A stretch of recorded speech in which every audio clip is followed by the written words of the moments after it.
देखते हैं class question. Final account का क्वेश्चन है। फाइनल अकाउंट के पहले हमने क्या क्या देखे थे? फाइनल अकाउंट में trading account, profit and loss account, balance sheet. ठीक है, तो trading account, profit and loss account और बैलेंस शीट आपने नहीं देखे होंगे तो ये आपको डिस्क्रिप्शन में मिल जाएगा, और डिस्क्रिप्शन में इसकी लिंक मिल जाएगी, और आई बटन पे भी आपको मिल जाएगा।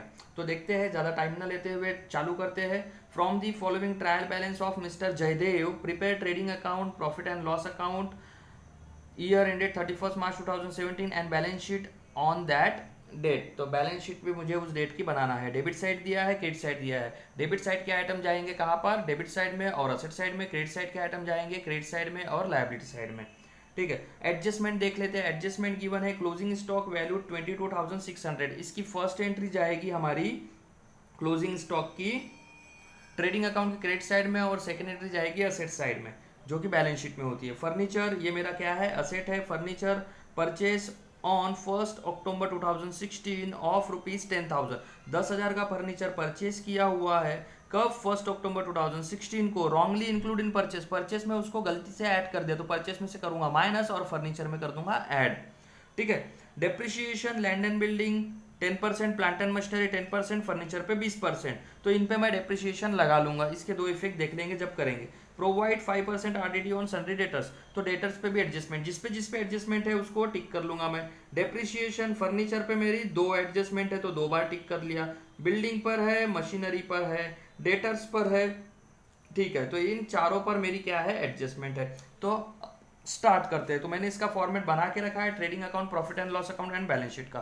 तो ये ट्रेडिंग अकाउंट का मेरे पास फॉर्मेट ऑलरेडी बना हुआ है। तो ओपनिंग स्टॉक है मेरे पास और परचेज भी है। तो जो मैंने इसके पहले आपको जो शीट दिखाया था उसका आप स्क्रीनशॉट ले लीजिए। देखते हैं, स्टार्ट करते हैं। तो सबसे पहले क्या है? परचेज। तो परचेज कितना है? परचेज है हमारा, ठीक है, परचेज 1,09,000। तो परचेज कितना है? 1,09,000 लिख लिया मैंने, 1,09,000। इसके ऊपर दो एडजस्टमेंट, ठीक है, तो हम जैसा करते हैं वैसा ही करेंगे। एडजस्टमेंट है, इसके ऊपर जगह छोड़ दिया। देन उसके बाद है इंश्योरेंस। इंश्योरेंस कहा जाएगा प्रॉफिट एंड लॉस अकाउंट के डेबिट साइड में। तो आते हैं इंश्योरेंस, यहाँ पे लिख दूंगा मैं ग्रॉस प्रॉफिट, ये जो ग्रॉस लॉस है उसके नीचे टू इंश्योरेंस। तो इंश्योरेंस कितने का किया गिवन है मेरे पास? इंश्योरेंस मुझे दिया है 3,700 रुपीज का। 3,700 का इंश्योरेंस है। देन उसके बाद है 14,600 rent rates and taxes to rent rates and taxes. तो रेंट रेट्स एंड टैक्सेस है 14,600 रुपीज का। जस्ट मिनट, हिल रहा है क्या? ठीक, देखते। ठीक, 14,600 का रेंट रेट टैक्सेस आ गया। ऑफिस एक्सपेंसेस है 7,300 का। To office expenses 7,300। देखो क्लास, हमारे को समझना मेन है land and building. Land and building कहा जाता है असेट साइड में, और इसके ऊपर एडजस्टमेंट भी है। तो ले लूंगा मैं land and building asset side में। लैंड एंड बिल्डिंग, तो लैंड एंड बिल्डिंग कितने रुपए का है? Land and building 3 lakh rupees का है। 3 लाख रुपीज का मेरा लैंड एंड बिल्डिंग है।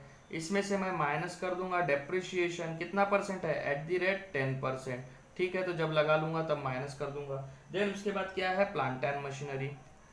प्लांट एंड मशीनरी जगह छोड़ना था बट नहीं छोड़ा, जान लो। माइनस डेप्रिसिएशन, इस पर भी कितने परसेंट का है? 10% का। तो प्लांट एंड मशीनरी कितने रुपए का है? 60,000 रुपीज का। ठीक है, जब एडजस्टमेंट पे जाएंगे तब डेप्रिसिएशन इस पे भी लगा लेंगे। देन उसके बाद है फर्नीचर। फर्नीचर पर दो एडजस्टमेंट है तो दो बार मैं इसकी जगह छोड़ दूंगा। तो फर्नीचर मेरे पास कितने रुपीज का है? 15,000 रुपीज का। इसके ऊपर दो एडजस्टमेंट है, दोनों एडजस्टमेंट के लिए जगह छोड़ दिया। देन उसके बाद है कैरिज इनवर्ट। कैरिज इनवर्ट कहा जाएगा मेरा ट्रेडिंग अकाउंट के डेबिट साइड में जाएगा। यहाँ लिख लूंगा मैं टू कैरिज इनवर्ट। तो कैरिज इनवर्ट कितने रुपए का है? ये है 3,700 रुपए का। 3,700 रुपए का। देन उसके बाद क्या है? उसके बाद है सन्ड्री डेटर्स। तो सन्ड्री डेटर्स कहा जाएगा मेरा असेट साइड में। तो ले लूंगा मैं यहाँ पर सन्ड्री डेटर्स, डेप्टर्स नहीं बोलते, डेटर्स बोलते हैं। सन्ड्री डेटर्स है मेरा 88,000 रुपीज़ का, इसके ऊपर भी क्या है, एडजस्टमेंट है। देन उसके बाद क्या है, स्टॉक। अब वो स्टॉक ऑन 1/4/2016 ओपनिंग स्टॉक है, तो ओपनिंग स्टॉक कितने रुपए का है, ओपनिंग स्टॉक है 32,800 रुपीज़ का। देन वेजेस एंड सैलरीज यहीं पर ही आ जाएगा ट्रेडिंग अकाउंट में, to wages and salaries. Wages and salaries कितने रुपए का है, ये है 28,600 रुपीज़ का। Then cash in hand and cash at bank दोनों कहाँ जाएंगे, दोनों जाएंगे मेरे असेट साइड में। ले लूँगा मैं cash in hand, cash at bank. तो कैश इन हैंड कितने रुपए का है, कैश इन हैंड है मेरा 4,700 and cash at bank 40,200। Then उसके बाद है ड्राइंग। ड्राइंग क्या होता है, कैपिटल में से माइनस, तो कर दूंगा मैं ड्राइंग माइनस। ड्राइंग कितने रुपए का है, 2,000 रुपीज़ का, जो कि मुझे क्या करना है, माइनस करना है। देन उसके बाद में क्या है, सन्ड्री क्रेडिटर्स, ये भी आ जाएगा लायबिलिटी साइड में, जगह छोड़ दूंगा क्योंकि नेट प्रॉफिट नेट लॉस उसमें जाएगा। देन क्या है, सन्ड्री क्रेडिटर्स, ये लायबिलिटी का आइटम है मेरा, सन्ड्री क्रेडिटर्स 45,600 का। देन उसके बाद सेल्स है, सेल्स मेरा कहा जाएगा, डायरेक्ट होता है सेल्स, ट्रेडिंग अकाउंट के क्रेडिट साइड में जाएगा सेल्स, 1,94,000 रुपीज़ का, 1,94,000। सेल्स रिटर्न है क्या, सेल्स रिटर्न नहीं है, तो ये पूरा 1,94,000 बाहर आ जाएगा। देन उसके बाद है कमीशन, सॉरी बैड डेप्ट रिजर्व, तो बैड डेप्ट रिजर्व कहा जाएगा। अब ये बैड डेप्ट जो है, बैड डेप्ट की कहानी मैं लिखता हूँ यहाँ पर, देखो टू आएगा सबसे पहले ओल्ड बैड डेप्ट, देन इसमें क्या होगा, ऐड न्यू बैड डेप्ट, फिर इसमें फिर से ऐड होगा क्या, new RDD reserve for doubtful डेप्ट, फिर इसमें से माइनस होगा ओल्ड RDD, ओल्ड RDD। तो हमारे पास अभी क्या है, अभी मेरे पास है बैड डेप्ट रिजर्व, बोले तो ओल्ड RDD। क्रेडिट साइड में अगर ट्रायल बैलेंस के क्रेडिट साइड में बैड डेप्ट दिखा तो वो ओल्ड RDD होती है, ठीक। तो ओल्ड RDD 2,000 रुपीज़ का है, जो कि मुझे क्या करना है, माइनस करना है, ठीक है। देन उसके बाद में कमीशन, कमीशन ये मेरी क्या है, इनकम है, प्रॉफिट एंड लॉस के क्रेडिट साइड में आ जाएगी बाय कमीशन। क्रेडिट साइड का आइटम कहा जाएगा, क्रेडिट साइड में या फिर लायबिलिटी साइड में, तो कमीशन है मेरा 5,500 का। देन उसके बाद है कैपिटल, और कैपिटल जाएगा लायबिलिटी साइड में। कैपिटल कितना है, 4,62,500, 4,62,500। देखो यहीं पर ही 2,000 माइनस कर लो तो 4,60,500 ये आ जाएगा। फिर नेट प्रॉफिट नेट लॉस जो है प्लस माइनस कर दूंगा, नेट प्रॉफिट आया तो प्लस कर दूंगा, नेट लॉस आया तो माइनस कर दूंगा। देन इसके बाद है एडजस्टमेंट, तो सारी एंट्रीज हो गई है, आते हैं एडजस्टमेंट पे। क्लोजिंग स्टॉक 22,600, फर्स्ट एंट्री जाएगी इसकी कहाँ पर, फर्स्ट एंट्री जाएगी ट्रेडिंग अकाउंट के क्रेडिट साइड में, और सेकंड एंट्री जाएगी असेट में। तो क्लोजिंग स्टॉक है 22,600, फर्स्ट एंट्री ट्रेडिंग के क्रेडिट में कर दिया, सेकेंड एंट्री बैलेंस शीट में असेट्स में कर दूंगा मैं। क्लोजिंग स्टॉक 22,600 क्लोजिंग स्टॉक की एंट्री होगी। देन इसके बाद फर्नीचर परचेज ऑन, अब देखो फर्नीचर की entry, furniture purchase on 1 October 2016 of 10,000 wrongly included in purchase, purchase में गलती से इंक्लूड हो गया फर्नीचर 10,000 रुपये का, तो माइनस कर दूंगा इसमें से मैं, फर्नीचर लिखो या फिर रॉन्गली परचेज लिखो। फर्नीचर कितने रुपए का, 10,000 रुपीज़ का, माइनस करने के बाद कितना बचेगा, 99,000 रुपीज़ बच जाएगा। और यहाँ पर परचेस में मैंने देखा, पूरा ट्रायल बैलेंस देखा, परचेस रिटर्न कहीं पर भी है क्या, नहीं है, तो परचेस रिटर्न मैं करता हूँ माइनस, बट परचेस रिटर्न नहीं है तो पूरा 99,000 बाहर आ जाएगा। अब फर्नीचर यहाँ से माइनस कर दिया, एक एंट्री हो गई 10,000 की, सेकेंड एंट्री जाएगी असेट साइड में, फर्नीचर में क्या हो जाएगा, ऐड हो जाएगा न्यू फर्नीचर, न्यू फर्नीचर जो कि मैंने खरीदा 10,000 रुपीज़ का, तो टोटल हो गया 25,000 का, दोनों इफेक्ट हो गए। देन उसके बाद क्या बोला, डेप्रिशिएट लैंड एंड बिल्डिंग पर 10% का है, प्लांट एंड मशीनरी पर 10% का है और फर्नीचर पे 20% का है। तो लगा लेते हैं डेप्रिशिएशन। ये है मेरे पास लैंड एंड बिल्डिंग, 10% का डेप्रिशिएशन लगाना है। तो 3 लाख का 10% कितना होता है, 30,000 होता है। तो इस 30,000 को मैं यहाँ से अगर मैं माइनस करूंगा तो ये बच जाएगा 2,70,000 रुपये। ये हो गया उसका पहला इफेक्ट। अब मैं दूसरा इफेक्ट कर दूंगा प्रॉफिट एंड लॉस के डेबिट साइड में। तो मैं यहाँ पर एक हेड ही बना देता हूँ डेप्रिशिएशन का, टू डेप्रिसिएशन, इसको अंडरलाइन कर लिया। तो डेप्रिसिएशन किस पे लगा है मैंने, सबसे पहले लैंड एंड बिल्डिंग पे। तो land and building, land and building पर कितना लगा है, 30,000 रुपये का लगा है। डायरेक्ट बाहर भी लिख सकते हैं, कोई इशू नहीं है। देन उसके बाद डेप्रिसिएशन लगाना है प्लांट एंड मशीनरी पर 10% का। तो 60,000 का 10%, 6,000 का डेप्रिसिएशन इस पे लग जाएगा। माइनस कर दूंगा तो कितना बचेगा, 54,000। और 6,000 रुपये जो मेरा डेप्रिसिएशन है, जो मेरा लॉस है, वो आ जाएगा डेबिट साइड में प्रॉफिट एंड लॉस के। किस पे लगाया मैंने अभी डेप्रिसिएशन, प्लांट एंड मशीनरी पर। प्लांट एंड मशीनरी कितने रुपए का, 6,000 रुपीज का। देन फर्नीचर पर भी मुझे क्या करना है, डेप्रिसिएशन लगाना है। तो फर्नीचर पर भी मुझे डेप्रिसिएशन लगाना है, minus depreciation at the rate 20%। अब जो फर्नीचर पर मुझे डेप्रिसिएशन लगाना है उसमें थोड़ा सा ध्यान से देखो, ये मोस्ट इंपॉर्टेंट है। अब फर्नीचर पे देखो, फर्नीचर मेरे पास कितने रुपए का था, मेरे पास जो फर्नीचर था कितने रुपए का था, 15,000 रुपए का। ये मेरा कौन सा फर्नीचर था, ओल्ड फर्नीचर था, ठीक है। देन उसके बाद मैंने न्यू वाला फर्नीचर परचेस किया 10,000 रुपए का। कब किया, 1 अक्टूबर को। और मेरा ईयर एंड कब हो रहा है, 31 मार्च 2017।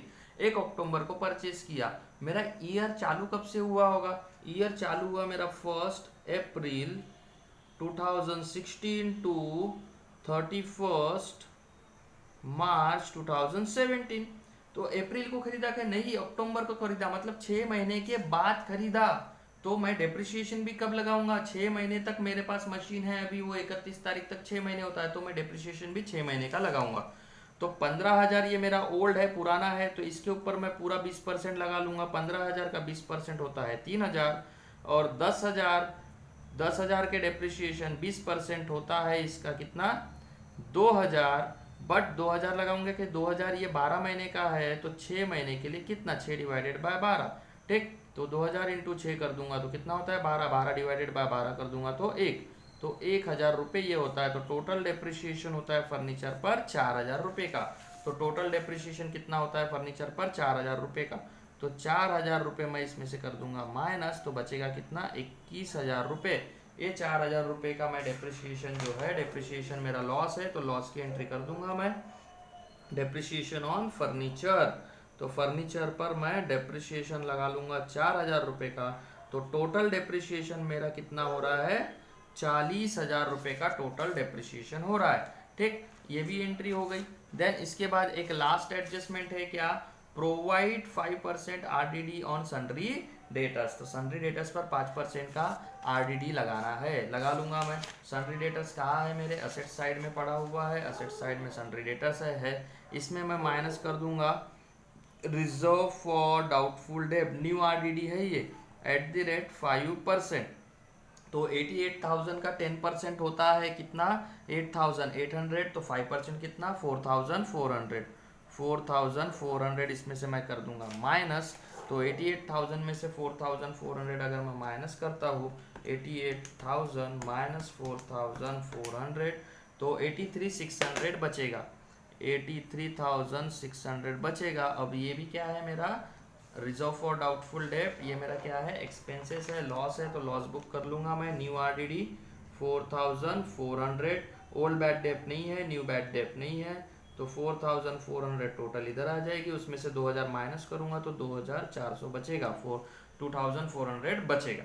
देन सारी एडजस्टमेंट ही मेरी हो गई है। तो अब मैं क्या करूंगा, अकाउंट कर दूंगा मैं क्लोज। तो आते हैं करते हैं क्लोज। तो यहाँ क्रेडिट साइड की टोटल ज़्यादा है, तो मैं लगा लूंगा क्रेडिट साइड की पहले टोटल, ठीक है, तो पहले डेबिट साइड की नहीं लगाता हूँ मैं, पहले लगाता हूँ क्रेडिट साइड की टोटल।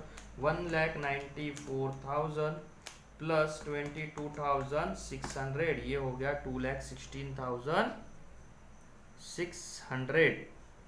देन उसके बाद डेबिट साइड की टोटल लगा लेता हूँ मैं, 2,16,600 हो गया। डेबिट साइड की टोटल कर लेते हैं, 32,800 प्लस 9,900 प्लस 3,700 प्लस 28,600, टोटल हो गई 70, सॉरी कुछ गड़बड़ हो गया है, 32,800 प्लस 99,000 प्लस 3,700 प्लस 28,600, 1,64,100 माइनस कर दिया 2,16,600, तो 52,500 का मेरा क्या बच रहा है, बैलेंस बच रहा है।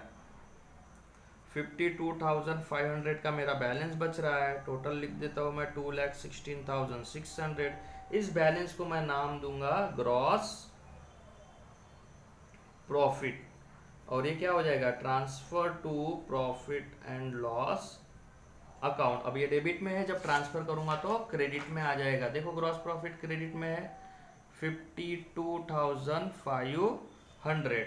देन अब ये ट्रांसफर फ्रॉम कहाँ से आया, ट्रांसफर फ्रॉम ट्रेडिंग अकाउंट, तो ट्रेडिंग अकाउंट से आया। देन अब यहाँ की टोटल कर लूंगा। अगर मैं यहाँ पर देखता हूँ तो टोटल मुझे डेबिट साइड की ज़्यादा दिख रही है, 3,700 प्लस 14,600 प्लस 7,300 प्लस 2,400 प्लस 40,000, तो टोटल आ रही है 68,000। और इसका टोटल देखा जाए तो ये हो जाता है 58,000, तो बैलेंस बचता है 10,000 रुपीज़ का। और क्रेडिट साइड में बैलेंस बचा तो क्या आ गया, ये नेट प्रॉफिट के लॉस, नेट लॉस।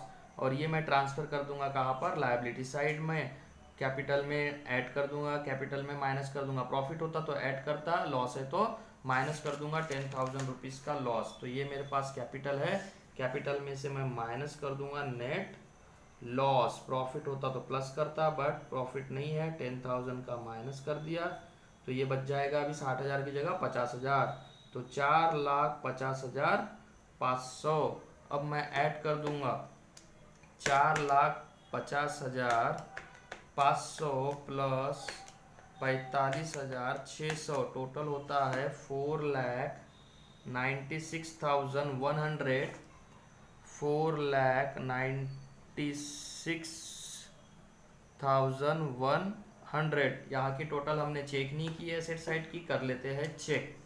तो 2,70,000 plus 54,000 plus 21,000 plus 83,600 plus 4,700 plus 40,200 plus 22,600, उतनी ही आ रही है 4,96,100। मतलब इसका मतलब ये है कि हमारा जो प्रॉब्लम है वो सही सॉल्व हुआ है।